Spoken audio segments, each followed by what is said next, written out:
Hello everyone, আশা করি সবাই ভালো আছেন। আজ আমি আপনাদের দেখাবো কি করে আপনার ফোনে পাসওয়ার্ড সেট করলে সেই পাসওয়ার্ড বা পিন যদি কেউ জেনেও যায় তারপরও আপনার ফোন সহজে আনলক করতে পারবে না। তাহলে বুঝতেই পারছেন আজকের ভিডিওটা কতটা ইন্টারেস্টিং ও কাজের হতে যাচ্ছে। সো ভিডিওটি না টেনে শেষ পর্যন্ত দেখতে থাকুন। আর আপনি যদি আমার চ্যানেলে নতুন হয়ে থাকেন তাহলে আমার চ্যানেলটি অবশ্যই সাবস্ক্রাইব করে রাখবেন এবং পাশে থাকা বেল বাটনটি বাজিয়ে দিবেন। Welcome back. এটি এমন একটি কাজের জিনিস, যদি কেউ আপনার ফোনের পিন বা পাসওয়ার্ড জেনে ফেলে বা দেখে ফেলে তাহলেও সে কোনোভাবেই আপনার সেই পিন বা পাসওয়ার্ড দিয়ে আপনার ফোন খুলতে পারবে না এবং আপনার পিন যে বারবার পরিবর্তন হচ্ছে তা আপনার কখনো মনে রাখার প্রয়োজন হবে না। সেটি আপনাকে আপনার ফোনেই বলে দেবে পিন কি হবে। তাহলে চলুন এটি ফোনে সেট করে নিই। প্রথমে চলে যাবেন আপনার ফোন থেকে প্লে স্টোরে এবং প্লে স্টোরে যাওয়ার পর আপনার প্লে স্টোরের সার্চ বারে গিয়ে লিখবেন স্ক্রিন লক টাইম। আমি লিখে নিচ্ছি SCREEN screen LOCK screen lock time TIME। এটি লেখার পর আপনারা কিবোর্ডের সার্চ অপশন থেকে সার্চ করে নেবেন। সার্চ করে নেওয়ার পর আপনারা দেখতে পাচ্ছেন এখানে যে দ্বিতীয় নাম্বার অ্যাপটি রয়েছে স্ক্রিন লক টাইম পাসওয়ার্ড, এটির উপর একটি ক্লিক করে দেবেন। দেওয়ার পর এখান থেকে আপনি ইনস্টল বাটনে ক্লিক করে আপনার অ্যাপটি ইনস্টল করে নেবেন আপনার ফোনে। তো ইনস্টল হতে কিছুটা সময় লাগবে।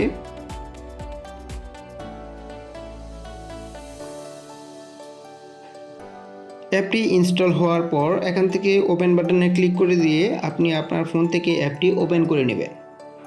অ্যাপটি ওপেন হওয়ার পর আপনারা দেখতে পাচ্ছেন এখানে লেখা রয়েছে এনেবল লক। সো এইখানে আপনারা এই সুইচ বাটনে একটি ক্লিক করে দেবেন। ক্লিক করে দেওয়ার পর আপনাদের কাছে কিছু পারমিশন চাবে। সো এই পারমিশনটি আপনারা অ্যালাউ করে দেবেন।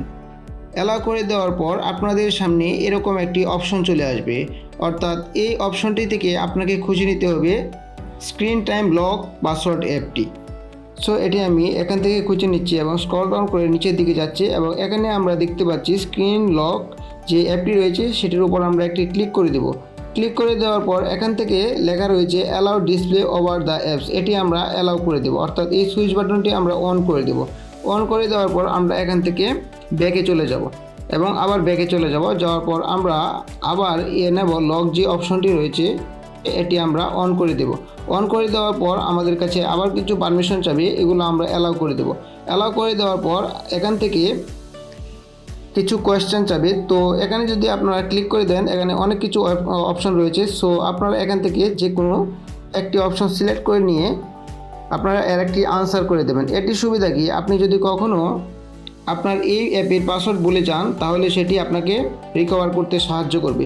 তো এখানে লেখা রয়েছে হোয়ার আর ইউ ব্রন, অর্থাৎ আপনি কোথায় জন্মেছেন। তো এখানে আপনি কোথায় জন্মেছেন সেটি আপনি লিখে দিবেন। সো আমি লিখে দিলাম কিশোরগঞ্জ, KISOREGANJ। এটি লিখে দেওয়ার পর আমরা এখান থেকে সেভ বাটনে ক্লিক করে দিয়েছি। সেভ বাটনে ক্লিক করে দেওয়ার পর আপনারা দেখতে পাচ্ছেন এখানে এনেবল লক যে অপশনটি রয়েছে এটি অলরেডি অন হয়ে গিয়েছে। এনেবল লক অপশনটি অ্যালাউ হওয়ার পর আপনারা এই অ্যাপটি থেকে বের হয়ে যাবেন, অর্থাৎ আমি এখন এই অ্যাপটি থেকে বের হয়ে যাচ্ছি। অ্যাপটি থেকে বের হয়ে যাওয়ার পর আমি আমার ফোনটিকে লক করে দিচ্ছি। লক করে দেওয়ার তখন আপনাদের সামনে এরকম একটি স্ক্রিন চলে আসবে এবং এখানে দেখতে পাচ্ছেন লেখা রয়েছে সাইট টু আনলক। সো আমি যদি এখান থেকে বাম থেকে ডান দিকে সোয়াপ করি তখন আপনারা দেখতে পাচ্ছেন এখানে লেখা রয়েছে এন্টার পাসকোড, অর্থাৎ আমাদেরকে এখানে পাসওয়ার্ড দিতে হবে। তো পাসওয়ার্ডটা কী হবে সেটি আমরা জানি না। সো পাসওয়ার্ডটি কী হবে তার জন্য আপনারা যদি আবার বাম থেকে ডানের দিকে সোয়াপ করেন তখন আপনারা দেখতে পাচ্ছেন এখানে 3:38। সো এখানে যেভাবে লেখা রয়েছে এভাবে আমাদেরকে পাসওয়ার্ডটা দিতে হবে। তো এটি আমাদের পাসওয়ার্ড। তো এটি দেওয়ার জন্য আমরা আবার সাইট টু আনলক, অর্থাৎ এখান থেকে বাম থেকে ডানের দিকে সোয়াপ করব। সোয়াপ করার পর আমরা এখান থেকে লিখব হচ্ছে 0338। এটি লেখার পর আপনারা দেখতে পাচ্ছেন আমাদের ফোনটি আনলক হয়ে গেছে। তো আশা করি এই ভিডিওটি আপনাদের অনেক কাজে আসবে এবং এই ভিডিওটি যদি আপনাদের ভালো লেগে থাকে তাহলে অবশ্যই এই ভিডিওতে একটি লাইক করে দিন এবং আপনি যদি আমার চ্যানেলে নতুন হয়ে থাকেন তাহলে আমার চ্যানেলটি অবশ্যই সাবস্ক্রাইব করে রাখবেন এবং পাশে থাকা বেল বাটনটি বাজিয়ে দেবেন। তো আশা করি সবাই ভালো থাকবেন। ধন্যবাদ।